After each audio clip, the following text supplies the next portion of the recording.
শীতকাল মানেই বিয়ের ধুম।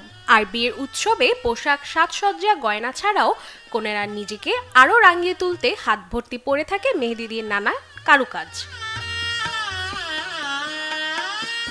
মেহেদির মূল আকর্ষণ মেহেদির রঙে, কারণ যত সুন্দর করে মেহেদির ডিজাইন দেওয়া হোক না কেন, গাঢ় রং না হলে তা একদমই হয়ে পড়ে ফিকে। মেহেদির রং গাঢ় করতে হাতে মেহেদি লাগিয়ে রাখতে হবে অন্তত 6 থেকে 7 ঘন্টা।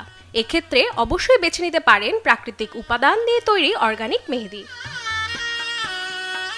অনেকেই মেহেদির কালচে রং খুব পছন্দ করেন। মেহেদির কালচে রং পেতে হলে মেহেদি শুকিয়ে এলে কড়াই বা তাওয়ায় কয়েকটি লবঙ্গ নিয়ে হালকা গরম করে তাতে মেহেদির হাত ভালো করে সেঁকে নিতে হবে, অথবা ব্যবহার করতে পারেন লবঙ্গের তেল।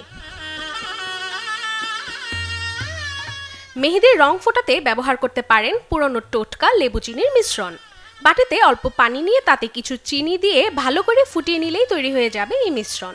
এরপর ঠান্ডা হয়ে গেলে লাগিয়ে নিতে পারেন হাতে। এতে মেহেদির রং হবে মনের মতো। তবে বাজারে রাসায়নিক উপাদানের তৈরি মেহেদি পাওয়া যায়, যা 5 মিনিটে এনে দিতে পারে হাতে রং। কিন্তু হাতের স্বাস্থ্যের জন্য এটি মোটেও ঠিক নয়, তাই এসব মেহেদি ব্যবহার করা থেকে থাকতে হবে বিরত। Desk report, channel 24।